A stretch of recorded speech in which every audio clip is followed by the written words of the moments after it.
Kathah niki.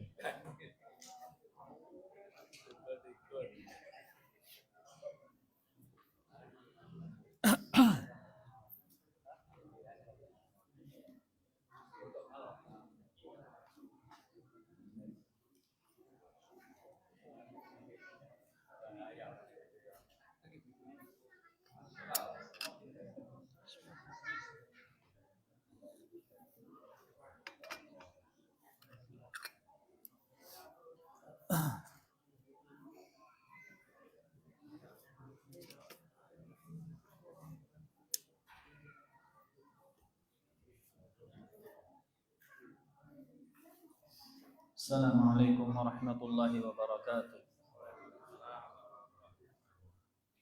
Bismillahirrahmanirrahim. Alhamdulillahi rabbil alamin.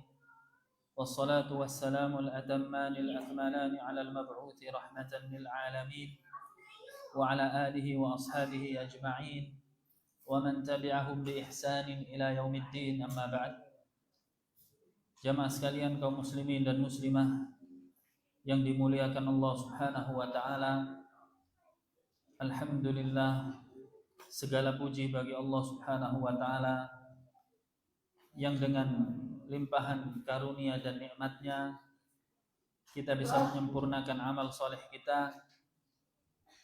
Salah satunya adalah kelonggaran kita yang mudah-mudahan disandarkan kepada niat yang ikhlas dalam menghadiri majelis ilmu ini, dan kita melanjutkan pembahasan masail jahiliyah,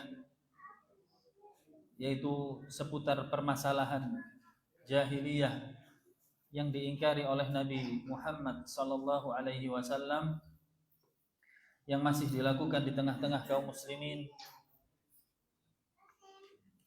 Nas'alullah as-salamata wal afiyah.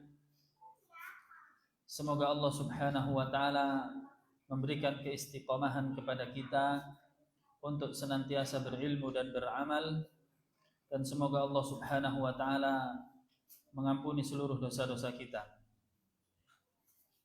Insyaallah kita masuk pada bab yang ke 85 dan 86. Diberikan judul oleh muallif ihtifadhuhum bi atharil mu'azzamin. Di antara perkara jahiliyah adalah menyimpan dan merawat peninggalan-peninggalan orang-orang terdahulu. Peninggalan-peninggalan orang-orang terdahulu yang diagungkan.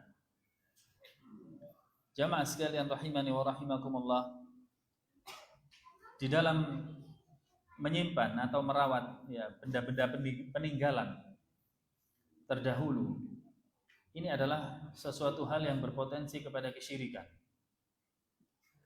Dengan menyimpannya kita bisa mengingat-ingat, mungkin syaitan mengganggu kita bahwasanya di dalamnya ada kekuatan-kekuatan khusus, ya. Kemudian mungkin syaitan menanamkan di dalam hati kita bahwasanya benda ini adalah benda yang berbarokah dan yang lain sebagainya, maka hal ini akan mencederai tauhid dari seseorang. Ya. Berbeda ketika peninggalan tersebut ada maslahat sendiri, ya, ada maslahat tersendiri. Contohnya seperti sebuah tempat yang diabadikan, tapi dijelaskan di sana bahwasanya ini adalah sejarah Nabi Fulan atau sejarah dari ada peristiwa yang besar pada saat itu. Kemudian dijelaskan. Adapun dengan menyimpan secara pribadi, ya, ataupun menyimpan tanpa ada maslahat, ini menimbulkan atau bisa menjadi wasilah menuju kesyirikan. Disebutkan di sini oleh Syekh Muhammad bin Abdul Wahhab, at-tabarruku bi atharil mu'azzamin, ya, yaitu di antara perkara jahiliyah mereka mencari berkah atau ngalap berkah dengan peninggalan-peninggalan yang dulu pernah diagungkan. Ya, dulu pernah diagungkan. Kadarin Nadwah, seperti ada sebuah tempat namanya Darun Nadwah. Darun Nadwah ini adalah salah satu tempat yang diagungkan oleh orang kafir Quraisy pada zaman itu. Wa iftikharu man kanat tahta yadihi bidzalik. Dan seseorang merasa bangga ketika peninggalan tersebut ada di tangannya. Ya, barangkali di antara kita menemui ada orang yang bangga, ini dulu barangkali keris ini ya, adalah sesuatu yang diletakkan di tempat yang mulia oleh mbah-mbah saya. Atau mungkin golok ini adalah golok yang turun-temurun. Kalau golok turun-temurun memang dirawat untuk nyembelih, barangkali ada masalah, tidak jadi masalah. Ini hanya disimpan dan dirawat, dipajang. Ini berbahaya. Bisa dijadikan oleh syaitan sebagai wasilah menuju kesyirikan.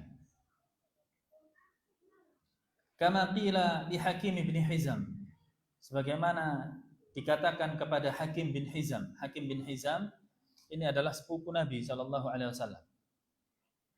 Bi'ta makramata Quraisy, wahai Hakim bin Hizam, engkau telah menjual tempat yang mulia milik orang Quraisy, yaitu Darun Nadwah tadi. Faqala, dijawab oleh Hakim bin Hizam, dhahabatil makarimu illa taqwa. Seluruh kemuliaan hilang kecuali satu, takwa. Seluruh kemuliaan, peninggalan-peninggalan bersejarah gak ada manfaatnya kecuali adalah at-taqwa. Ya, antum lihat bagaimana ketika seseorang lebih mengagungkan peninggalan bersejarah walaupun mengganggu ketakwaannya kepada Allah Subhanahu wa taala. Ya. Dijelaskan oleh Syekh Shalih Fauzan hafizahullah taala. Ta'dhimu atharil mu'azzamin minal ulama aw minal muluk aw minar ru'asa bi an tuhya hadhihi al-athar wa turammim wa tusan. Ya, yaitu mengagungkan peninggalan-peninggalan bersejarah yang diagungkan oleh orang-orang terdahulu. Baik peninggalan itu milik ulama atau milik dari raja-raja atau milik tokoh-tokoh, dengan menyimpan peninggalan tersebut kemudian mengumumkannya ya, dan menyimpannya, menjaganya. Fahadzal amal wasilatun min wasail syirik. Maka amal ini adalah wasilah menuju kesyirikan. Wa hadza min dinil jahiliyah, dan ini adalah kebiasaan orang-orang jahiliyah. Li'annahu ya'ti jilun fima ba'd wa yaqulun, karena datang generasi berikutnya kemudian mereka berkata, inna aba'akum mahtafadhu bihadhihi al-athar illa li'anna fiha barakatun wa fiha khairan. Datang generasi berikutnya, syaitan datang mengatakan, sesungguhnya ayah-ayah kalian menyimpan benda-benda bersejarah itu ya, atau peninggalan-peninggalan yang diagungkan itu tujuannya adalah karena di dalamnya ada barokah ya, di dalamnya ada kebaikan. Faya'budunaha min dunillah, akhirnya mereka pun menyembah peninggalan-peninggalan itu selain Allah. Termasuk menyembah, meyakini ya, tidak harus sujud, hanya meyakini benda itu ada kekuatan yang bisa bermanfaat untuknya, atau meyakini di situ ada sesuatu sifat yang bisa menolak bala, menolak musibah. Ini sudah menyembah kepada selain Allah Subhanahu wa taala. Li'annal jilal awwal hayya'a lahumul asbab kama fa'ala syaitan ma'a qaumi Nuh. Ya, karena generasi yang sebelumnya mungkin dia menyimpan benda-benda bersejarah itu ada sebabnya, ada maslahatnya. Ya, mungkin barangkali ada golok disimpan oleh nenek moyangnya dulu, memang digunakan untuk menyembelih barangkali karena tajam atau untuk kebutuhan yang lainnya, sehingga disimpan dengan baik. Orang kita mengatakan dieman-eman. Setelah meninggal, ahli warisnya mulai mengagungkan. Katakan oleh para ulama, harta waris yang tidak sampai terbagi, artinya harta waris yang tidak sampai terbagi, ahli warisnya menganggap ini nggak penting. Contohnya baju atau sarung, barang itu segera dimusnahkan. Jika tidak, dijadikan apa nanti? Jimat. Atau dijadikan ini adalah peninggalan ya, sarungnya mbahnya atau bapaknya, terus dibungkus, dilus-lus setiap hari. Ingat, ini jadi pengingat ayah saya. Awalnya syaitan mengatakan, ini supaya ingat kamu bisa berdoa untuk ayahmu di kuburan. Lama-lama apa? Syaitan membisikkan lagi. Mungkin kamu tidak tahu bahasanya di dalamnya ada barokah. Ya. Termasuk juga ada hal-hal yang sifatnya mengenang, ini segera dimusnahkan. Jamaah sekalian rahimani wa rahimakumullah. Ya. Tidak ada Rasul sallallahu alaihi wasallam menyimpan barang-barang dari ayahnya atau ibunya dengan alasan mengenang. Ya. Atau peninggalan-peninggalan dari Abu Thalib barangkali. Atau mungkin Fatimah ada barang-barang baju ayahnya Rasulullah sallallahu alaihi wasallam atau gelasnya, gelas kesayangan. Ini semuanya adalah wasilah menuju kesyirikan. Orang kita paling senang itu simpan-simpan barang berharga ya. Ini dulu kesayangan ayah saya, ini jangan dibuang ini. Ayahnya sudah meninggal ayahnya atau ibunya sudah meninggal, itu bahaya. Wasilah menuju kesyirikan, minimal tidak menyembah tapi ada keyakinan di sini. Dibisikkan oleh syaitan hal-hal yang bersifat menduakan Allah Subhanahu wa taala. Oleh karenanya dikatakan oleh para ulama, harta waris yang bisa dibagi untuk segera dibagi. Ini adalah sebuah sikap berlepas diri dari segala macam bentuk fitnah. Adapun yang tidak bisa dibagi, kemudian ahli waris tadi ridha karena halnya sesuatu tersebut tidak bernilai atau tidak tinggi nilainya, maka segera dimusnahkan atau diberikan kepada orang lain jika bermanfaat.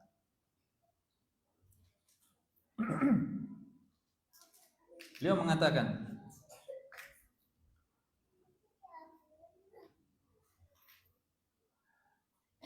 fala yaqul qa'il, ya, janganlah seseorang itu mengatakan an-nasul an ala dinin sahihin wa ala tauhid.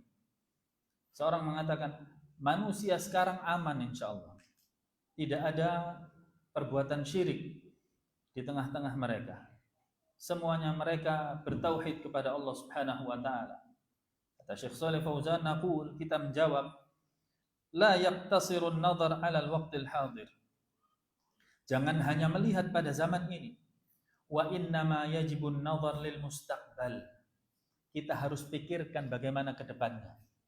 Seandainya peninggalan ayah kita sampai kepada kita selamat.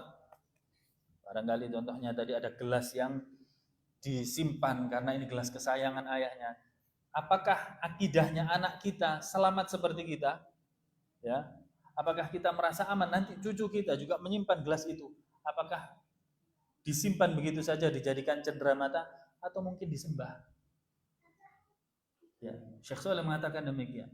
Ma'a annal hadirin la tu'man 'alaihim al-fitnah aidan. Walaupun begitu, yang zaman sekarang saja tidak bisa merasa aman dari fitnah. Mungkin 1 hari, 2 hari kita simpan benda itu, bulan depan sudah punya keyakinan macam-macam. Bulan depan masih aman, tahun depan punya keyakinan macam-macam. Jika kita saja yang masih hidup itu tidak merasa aman dari fitnah, apalagi nanti anak keturunan kita. Jamaah sekalian rahimani wa rahimakumullah.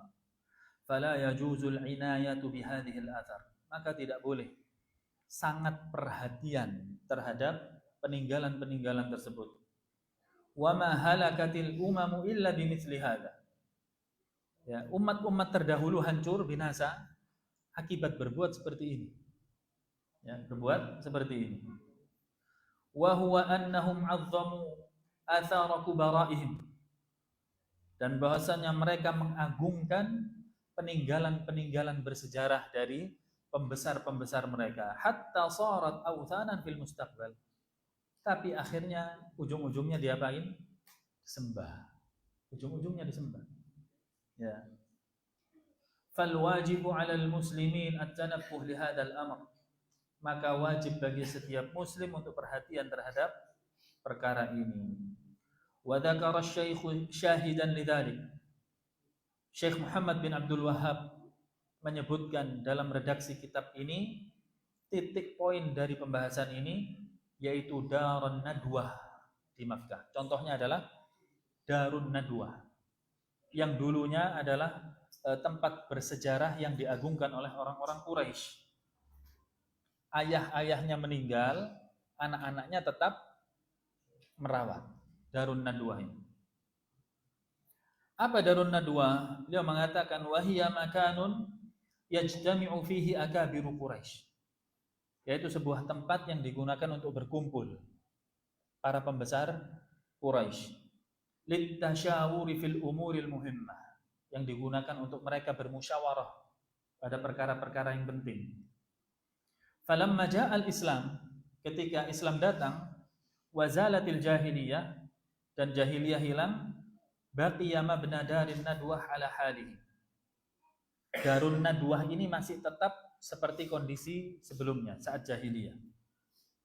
Ila waqtin Muawiyah radhiyallahu anhu, sampai Muawiyah menjadi raja, yaitu setelah Khalifah Ali bin Abi Thalib.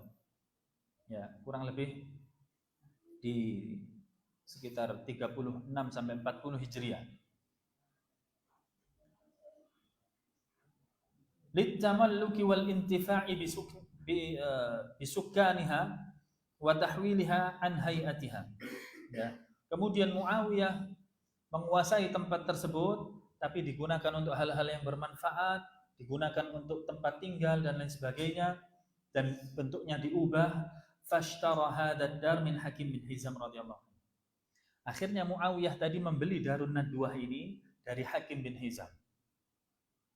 Hakim bin Hizam sepupunya Nabi SAW. Falaman nasu hakiman. Maka manusia pada saat itu mencela Hakim bin Hizam. Ya, mereka mengatakan, lima bi'ta hadzal athar min athari aslafina. Wahai Hakim bin Hizam, enak saja kamu menjual peninggalan bersejarah ayah-ayah kami. Ya. Wa bi'ta makramata Quraisy. Engkau menjual tempat bersejarah yang dimuliakan oleh orang-orang Quraisy. Qala radhiyallahu anhu. Maka Hakim bin Hizam menjawab, dhahabatil makarimu illa taqwa. Seluruh hal yang dimuliakan, tempat-tempat mulia lenyap semuanya, kecuali satu, yaitu takwa. Maksudnya justru hal yang seperti ini bisa mengacaukan ketakwaan kaum muslimin. Wa hadza ma'khudun min qaulihi ta'ala. Dan jawaban Hakim bin Hizam ini diambil dari firman Allah Subhanahu wa taala, inna akramakum indallahi atqakum. Yang paling mulia di antara kalian adalah yang paling bertakwa. Bukan yang paling mulia diukur dari yang punya barang-barang peninggalan bersejarah. Ya. Kemudian diukur dari memiliki banyaknya fosil-fosil. Ya. Jika pencarian fosil ditujukan untuk membongkar sejarah yang memang dia digunakan untuk ensiklopedi Islam barangkali, atau sejarah-sejarah rakyat, maka silahkan. Tetapi kalau sampai disimpan tujuannya untuk hal-hal yang tidak ada manfaatnya, ini adalah sesuatu hal yang menjadi wasilah menuju kesyirikan. Fadalla ala annahu la yajuzul ihtifadhu bil atharil qadimah. Hal ini membuktikan tidak boleh kita suka nyimpen barang-barang bersejarah. Ya. Ini dompet kesayangan ayah saya sudah meninggal ayahnya, nggak ganti-ganti dompetnya, walaupun sudah nggak bisa dipakai sebenarnya, sudah robek-robek, tapi tetap disimpan untuk apa? Nanti lama-lama hatinya memiliki kekuatan. Ini simbol ayah saya memperhatikan saya di dunia sana. Dan keyakinan-keyakinan yang lain yang bisa mengurangi tauhid kita kepada Allah Subhanahu wa taala. Lianna hadza yaqulu ila syirk. Karena hal seperti ini bisa membawa kepada kesyirikan. Walau fima ba'd wad-din jaa bisaddid turuqil mufdiyati ila syirk. Dan agama ini datang untuk menutup seluruh celah menuju kesyirikan. Selesai bab ini dan kita masuk pada bab yang berikutnya. Al-masailu as-sabi'atu wath-thaminatu wath-tasi'atu wath-thamanun wat-tis'un. Beliau mengatakan ini permasalahan yang ke-87 sampai 90.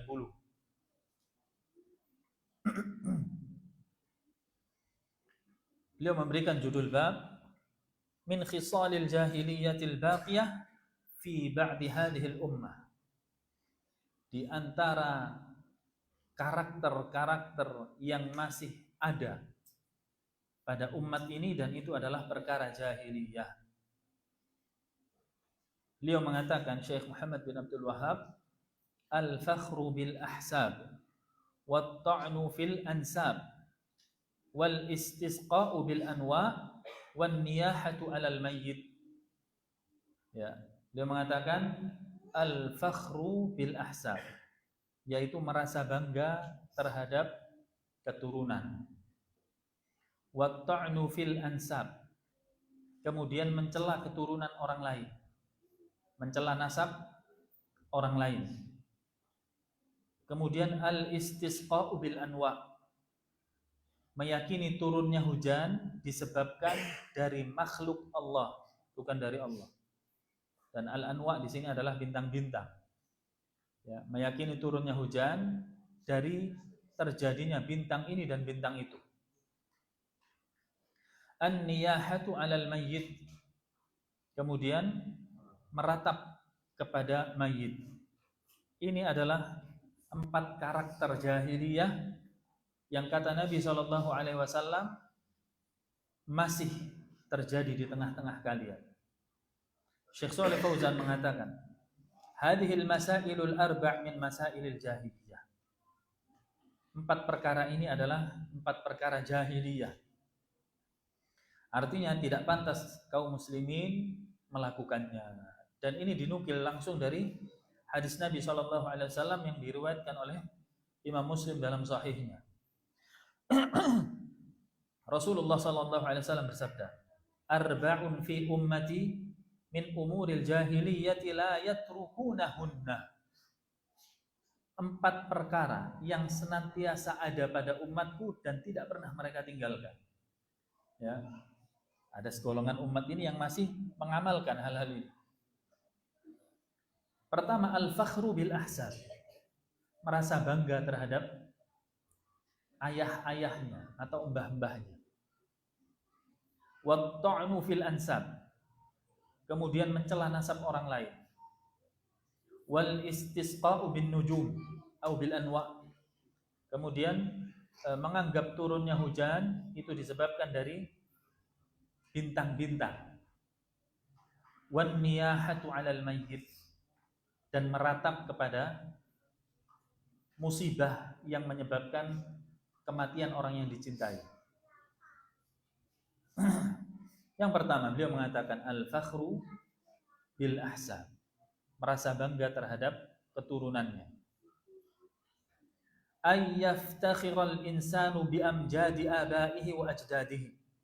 Ya, ketika seseorang bangga diri karena kebesaran ayahnya dan kakeknya atau keturunannya ke atas. Wa hadza min dinil jahiliyah. Ini adalah karakter asli orang jahiliyah.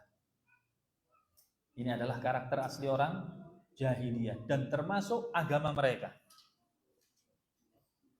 Li'annahum kanu yajtami'una fi Mina. Ya, karena dulu mereka pernah berkumpul di Mina, sebuah daerah di Makkah. Wa badala ay yadhkurullaha azza wa jalla yadhkuruna mafakhira abaihim. Dan mereka berkumpul di Mina bukan menyebut Allah, tetapi saling menyebut ayah-ayahnya atau mbah-mbahnya. Saya adalah anaknya fulan, saya adalah cucunya si fulan, ayah saya begini, kakek saya dulu adalah seseorang yang begini dan begitu. Mereka saling menyebutkan demikian di Mina. Maka turunlah firman Allah Subhanahu wa taala, "Fa idza qadaitum manasikakum fadhkurullaha ka dzikrikum aba'akum aw ashadda dzikra."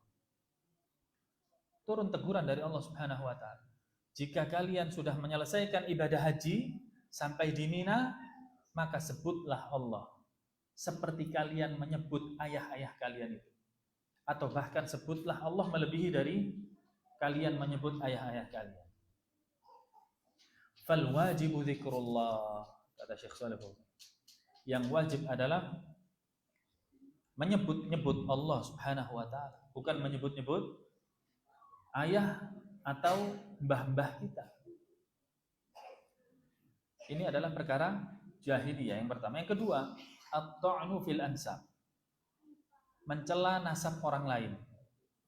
Beliau mengatakan ka'ayyaqul, seperti orang mengatakan fulanun malahu aslun, si fulan ini tidak ada nasab yang baik, ya, bukan berasal dari nasab yang mulia. Fulanun min qabilatin laysat hiya asilah, si fulan ini berasal dari qabilah yang tidak terkenal. Wa hadza ma'nahu tanaqqas al-akhar, yang diinginkan oleh orang ini apa? Mengatakan demikian, ingin menjatuhkan saudaranya dari segi nasab. Walaupun dia memiliki kemuliaan di hadapan Allah Subhanahu wa taala dari segi takwanya. Inilah cara orang jahiliyah. Ya, makanya hikmahnya salah satunya Allah Subhanahu wa taala mengutus seorang rasul, yaitu Nabi Muhammad, dari suku yang mulia, yaitu Quraisy. Sehingga kebiasaan mereka ini tidak bisa ditujukan kepada Nabi Muhammad SAW. Ya, Allah menutup celah dari awal. Kalau mereka mencela Muhammad dari suku mana? Disebutkan Quraisy, diam mereka. Ya. Kemudian Allah Subhanahu wa taala mengatakan, "Ya ayyuhan nas, wahai sekalian manusia, inna khalaqnakum min dzakarin wa untha." Sesungguhnya kami menciptakan kalian ini dari golongan laki-laki dan perempuan. Wa ja'alnakum syu'uban wa qabaila lita'arafu. Dan kami jadikan kalian bersuku-suku dan berbangsa-bangsa. Tujuannya apa? Lita'arafu, untuk sekalian saling mengenal, saling mengetahui. Ya, bukan untuk liyatasaqatu, bukan untuk saling menjatuhkan, tidak. Allah tidak mengatakan supaya kalian bisa membedakan mana suku yang tinggi atau suku yang rendah, tidak. Kata Allah lita'aruf, untuk mengenal. Ta'aruf ini macam-macam. Fungsi kita mengenal bangsa lain dan bangsa lain, bisa kita menempatkan diri, barangkali ada kebutuhan untuk menikah, cocok gak dengan kebiasaan saya? Atau ketika kita ingin berpindah tempat tinggal di situ, cocok atau tidak dengan kebiasaan saya? Bisakah saya adaptasi di situ? Sukunya seperti ini, seperti ini.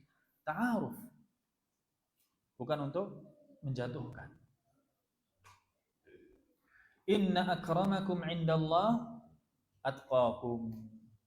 Karena sesungguhnya kata Allah Subhanahu wa taala, yang paling mulia adalah yang paling takwa, bukan yang paling tinggi nasabnya, atau bukan yang paling dekat keturunannya dengan Rasulullah sallallahu alaihi wasallam dan lain sebagainya.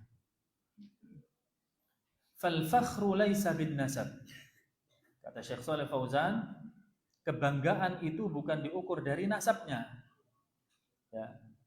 Dan banyak kaum muslimin menghilangkan atau menganggap remeh orang-orang yang mengikuti sunnah demi mengunggulkan sebuah nasab. Padahal Allah mengatakan inna akramakum indallahi atqakum, bukan nasabukum. Yang paling mulia dari kalian adalah yang paling takwa, bukan yang paling tinggi nasabnya. Karena sebagian kaum muslimin sudah tertipu dengan orang-orang yang bermain nasab, Akhirnya mereka sudah tidak peduli lagi dengan ketakwaan saudara. Orang yang dianggap nasabnya tidak bersambung kepada Rasulullah mereka buang. Setiap hujjah yang mereka dikatakan tidak penting. Adapun walaupun hadis dhaif yang keluar dari lisan orang yang mengaku keturunan Nabi, sami'na wa ata'na, ini musibah. Ya, ini adalah musibah. Al-fakhru innama huwa bittaqwa. Kebanggaan seseorang, kemuliaan seseorang itu dilihat dari ketakwaannya. Wala yanfa'ukan nasab idza faqadatit taqwa. Dan nasab sama sekali tidak bermanfaat di hadapan Allah ketika sudah hilang ketakwaan. Sesuai dengan sabda Nabi SAW, man batta'a bihi amaluhu lam yusri' bihi nasabuhu. Barang siapa yang amalnya lambat, amalnya sedikit, tidak bisa menolong, nasabnya tidak bisa menolongnya di hadapan Allah Subhanahu wa ta'ala. Bahkan ketika Rasul SAW mendapatkan perintah dari Allah, wa anzir ashiratakal aqrabin, wahai Muhammad, sekarang peringatkanlah ya keluargamu, orang-orang terdekatmu. Ketika Rasulullah mendapatkan perintah untuk dakwah secara terang-terangan, dikumpulkan masyarakat Quraisy, dan Rasulullah mengatakan, ya ma'syara Quraisy, inni la ughni ankum minallahi syai'a.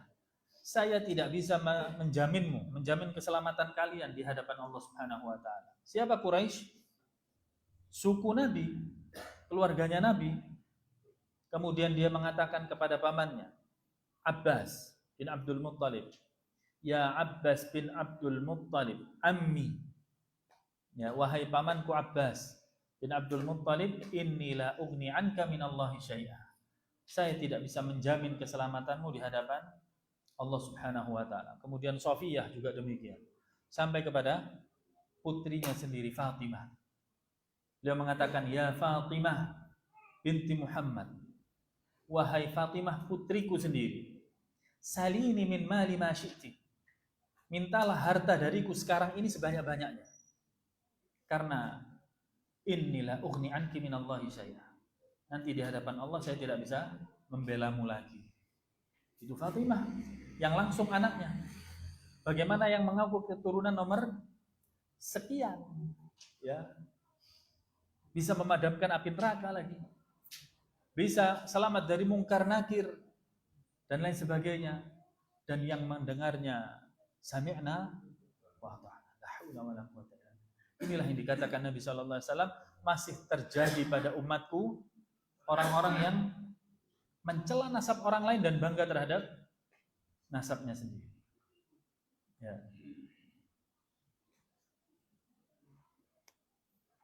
Kemudian beliau mengatakan,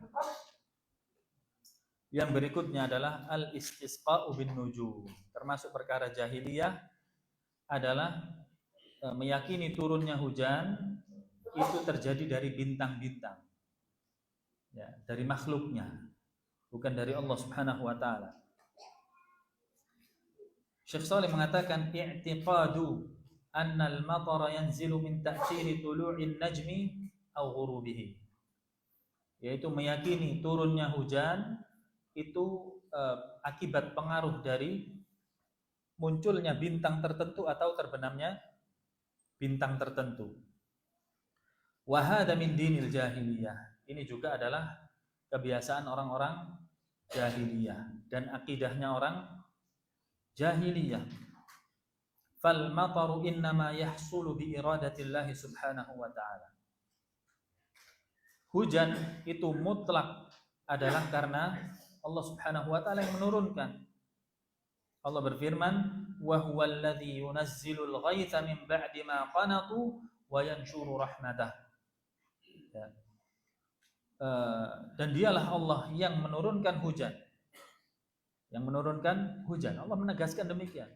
Jadi tidak ada satu makhluknya pun yang bisa menurunkan hujan. Jika ada seseorang yang mengaku bisa menurunkan hujan atau menggeser hujan atau mencegah hujan, fa'lam annahu dajjal.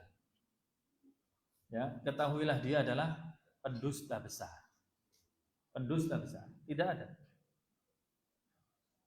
Kemudian beliau mengatakan di sini, "Fallahu huwal ladzi yunazzilul matar bi iradatihi wa masyiatihi wa hikmatihi." Allah yang menurunkan hujan sesuai dengan kehendaknya, sesuai dengan hikmahnya, wa yamna'u minhu ardan ukhra, dan Allah juga mencegah terjadinya hujan pada negara yang lainnya atau daerah yang lain. Yang mengatur hujan adalah Allah Subhanahu wa taala. Falladhi ya'taqidu anna tulu'an najm aw ghurubin najm ta'thiran fi nuzulil matar fa hadzal i'tiqadu syirkun. Barang siapa yang meyakini turunnya hujan akibat dari munculnya bintang tertentu atau terbenamnya bintang tertentu. Ada dulu istilah rasi bintang, ada dulu istilah tentang zodiak atau yang lain sebagainya. Kepercayaan seperti ini, kata beliau, adalah syirik. Syirik. Ya. Bahkan segala macam bentuk fenomena alam haram hukumnya kita kaitkan dengan makhluk pertama kali. Wajib sebagai kaum muslimin, ahli tauhid, mengkaitkan seluruh yang terjadi di muka bumi ini adalah dari Allah Subhanahu wa taala. Adapun hanya meyakininya sebagai sebab saja dengan syarat itu sesuai dengan perkataan ahlinya dan tidak memastikan ini adalah akibat terjadinya bencana alam ini atau hujan ini dari sebab ini, maka ini boleh. Tapi kalau mengatakan ini kalau begini pasti terjadi begini, ini adalah syirik. Ini adalah syirik. Tajibut taubah minhu. Wajib dia taubat kepada Allah Subhanahu wa taala. Yang keempat, an-niyahatu 'alal mayyit, yaitu meratap ketika terjadi musibah. Salah satunya adalah kematian orang yang dia cintai. Yang dimaksud di dalam hal ini, kata Syekh Shalih Fauzan hafizahullah, raf'us sauti 'inda mautil mayyit, yaitu mengangkat suara atau teriak ketika mengalami bencana. Salah satunya adalah kematian anggota keluarganya atau orang yang dia cintai. Dia teriak niatnya adalah merasa tidak terima dari takdir Allah Subhanahu wa taala. Au dzakara mahasinal mayyit, atau menyebut-nyebut kebaikan sang mayit. Ini juga termasuk niyahah. Di tengah-tengah mayit dia teriak-teriak sambil mengatakan engkau adalah orang yang baik, tidak ada orang sepertimu, begini. Ini adalah apa? Niyahah, meratap. Walaupun redaksinya adalah memuji mayit, tetapi sesungguhnya dia tidak terima terhadap keputusan Allah Subhanahu wa taala. Nabi SAW mengatakan an-naihatu, ya, orang yang niyahah, sighahnya muannats di sini. Menunjukkan apa, kata para ulama, yang paling banyak meratap adalah perempuan, wanita. Oleh karenanya wanita dilarang untuk ziarah kubur. Ya, karena peluang untuk meratapnya lebih besar. An-naihatu idza lam tatub qabla mautiha.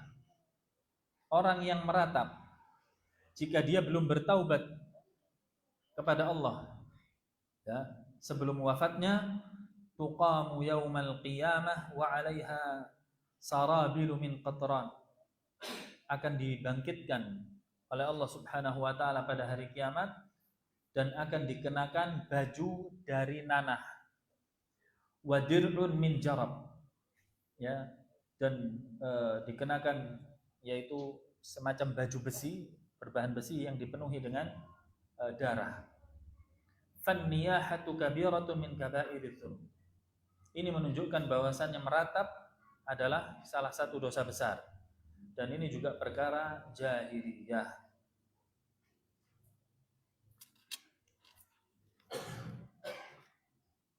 Beliau mengatakan fahadhil arba' min umuril jahiliyah. Maka 4 perkara ini adalah perkara jahiliyah, wahya baqiyatun finnas, dan ini masih ada di tengah-tengah manusia.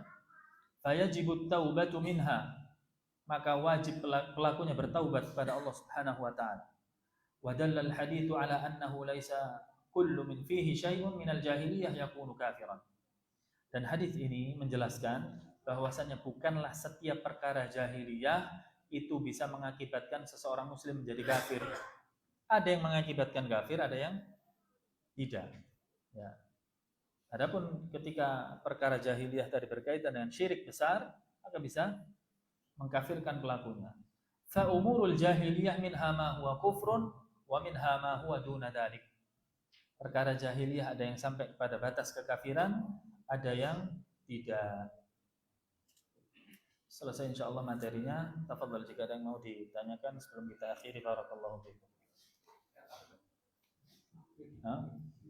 Ya, silakan.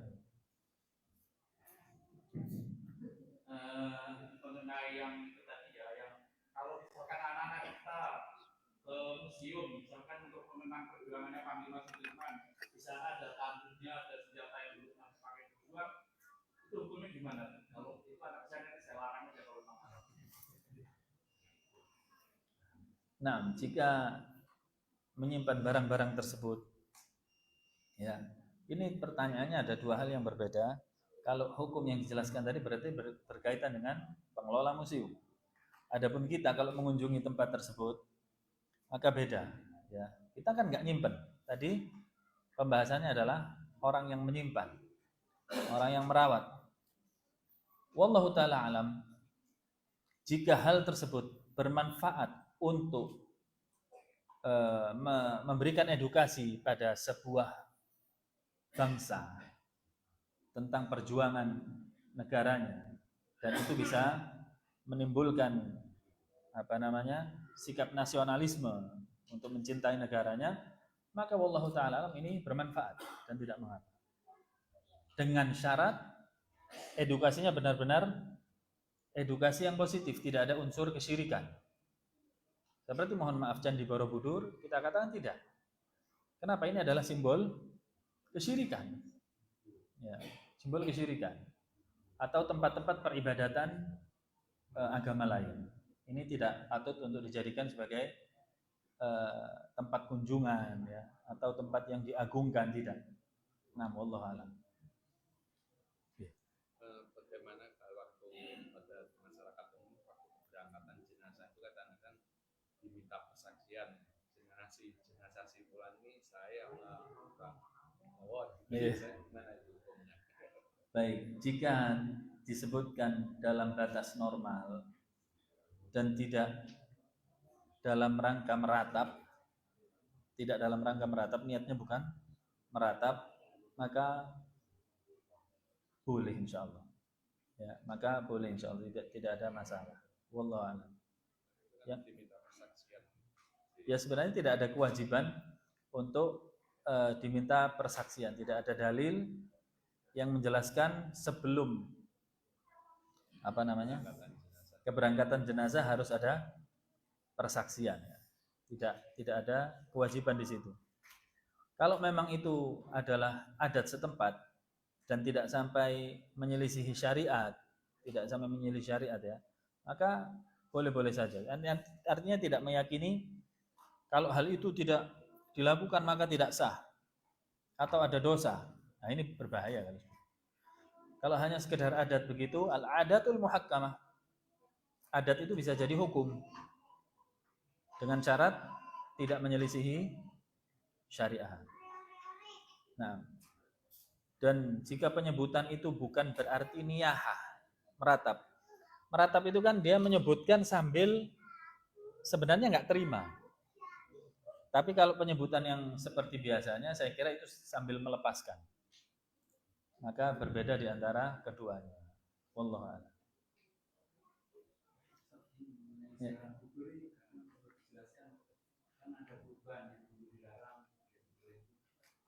Taib, ziarah kubur untuk wanita dilarang. para ulama berbeda pendapat. Adapun untuk muslim pria boleh dengan syarat tidak terjadi kesyirikan. Adapun untuk wanita khilaf di antara para ulama. Sebagian ulama mengatakan haram mutlak. Salah satunya Syekh bin Baz rahimahullah mengatakan haram mutlak. Ya. Sesuai dengan sabda Nabi sallallahu alaihi wasallam, la'anallahu zairatil qubur. Allah melaknat penziarah kubur dari wanita. Ya. Kemudian sebagian yang lainnya mengatakan boleh tapi tidak boleh sering-sering. Boleh tapi tidak boleh apa? Sering-sering. Ya. Dalilnya adalah Ibunda Aisyah ketika minta izin kepada Nabi untuk ziarah kubur, kemudian Nabi SAW mengajarkan doanya. Assalamualaikum ya ahlad diyar minal muslimin wal mu'minin wa inna insyaallah bikum lalahiqun wa nas'alullaha lana wa lakumul afiyah. Atas dasar dalil ini sebagian ulama mengatakan boleh bagi wanita tapi tidak boleh sering-sering. Ya. Maka saya katakan untuk kehati-hatian, jika tidak ada hajat yang penting banget. Apa sih perlunya ziarah kubur untuk wanita ya, wanita? Sedang apa, Bu? Mau mendoakan dari rumah bisa. Mendoakan dari rumah bisa. Ustaz, saya kepingin sekali ke kuburan supaya melembutkan hati saya. Saya ini sedang dikuasai oleh dunia hati saya. Silahkan seperti itu. Ya. Adapun bagi kita kaum pria ini boleh, mutlak boleh. Ya. Wallahu a'lam. Cukup? Nah,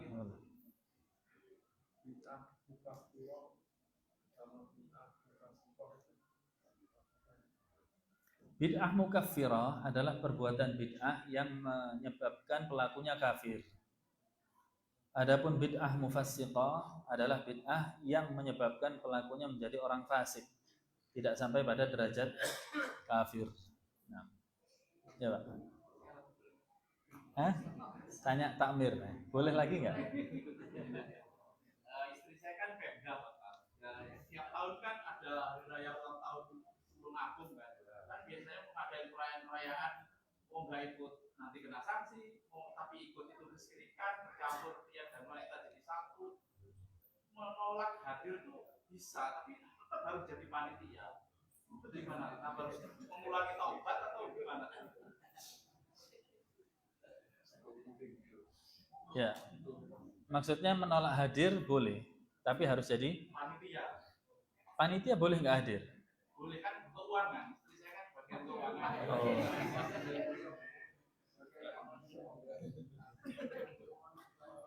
Baik. Jawabannya mau yang saklek atau yang agak?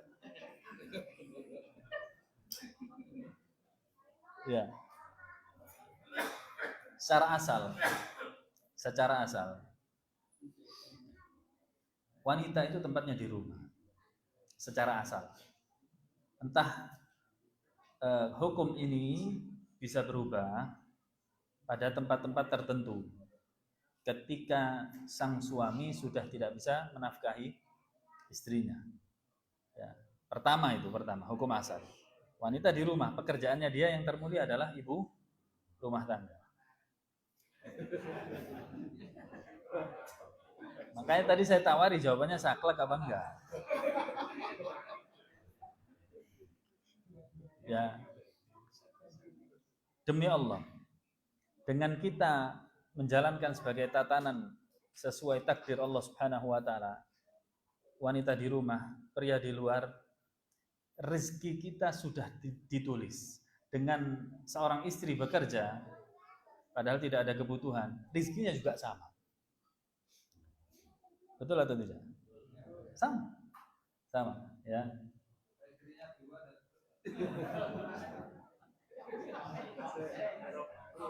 Ya. Itu kalau pekerjaannya tidak bermasalah. Ya, tadi kan yang ditanyakan, di dalam pekerjaannya ada yang dipermasalahkan kan begitu. Maka apalagi gitu. Kalau pekerjaannya tidak bermasalah, sebenarnya bukan tidak boleh ya. Tempatnya istri di rumah. Adapun masa nggak boleh berkarya istri? Bisa. Walaupun di rumah bisa berkarya sebenarnya, bisa menghasilkan. Tidak harus keluar dari rumah. Ya, boleh keluar dari rumah dengan syarat, kata para ulama, terhindar dari fitnah. Tempat kerjanya tidak bercampur laki dengan perempuan. Yang kedua, auratnya tertutup rapi. Auratnya tertutup rapi. Ini belum bicara masalah kebijakan-kebijakan tempat bekerja yang bertentangan dengan syariat Islam, belum berbicara, baru dari diri wanitanya. Kemudian berikutnya urusan rumah aman. Ya, suaminya dan anak-anaknya job deskripsi istri terpenuhi. Istri punya job deskripsi kan? Nah, itu terpenuhi. Hak kewajiban dia kepada suami dan anak-anaknya. Jika ini terpenuhi semua maka silahkan. Tapi bisa nggak kira-kira? Berat tuh job deskripsinya istri, berat atau tidak? Berat. Jangan dilakuin lah, antum lihat aja coba sehari. Dilihat aja, jangan dicoba. Sudah berat, apalagi dilakoni. Ya, maka ini jawaban secara asal. Silahkan dinalar sendiri bagaimana.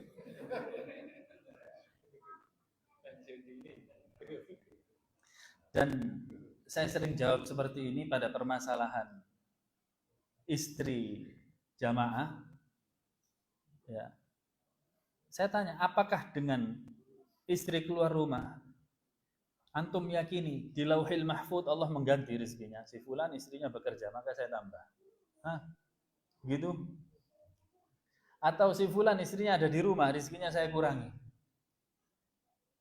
Kata Allah, kata Rasulullah SAW, rufi'atil aqlam wa jaffatis suhuf.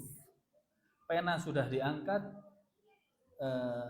lembaran telah mengering. Apa maksudnya? Sudah tetap rizkinya, ajalnya. Sa'idun au syaqiyyun. Kebahagiaan atau kesengsaraannya sudah ditetapkan. Kita hidup di dunia ini tinggal apa? Linabluwakum ayyuhum ahsanu amalan. Menjalani ujian, mana yang paling baik. Jalan kebaikan itu yang kita kejar. Nah, mudah-mudahan bermanfaat. Ada lagi?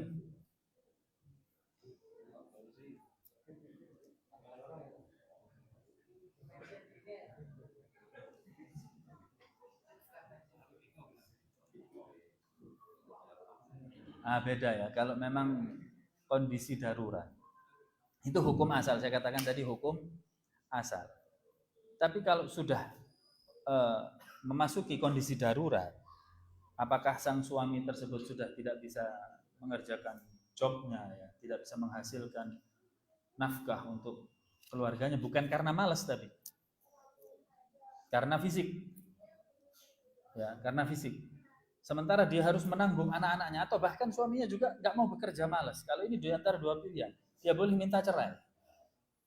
Atau yang kedua, dia tetap bertahan tetapi dia diperbolehkan untuk keluar bekerja dengan syarat tadi, aman dari fitnah. Kemudian tempat kerjanya halal, baik secara pendapatan atau kondisinya, tidak bercampur lagi dengan perempuan, ya. Kemudian auratnya ditutup dengan rapi, tidak pakai wangi-wangian, tidak pakai apa? Make up, ya. Nanti pakai dalil boleh Ustaz. Wanita kan ada ulama yang membolehkan buka cadar.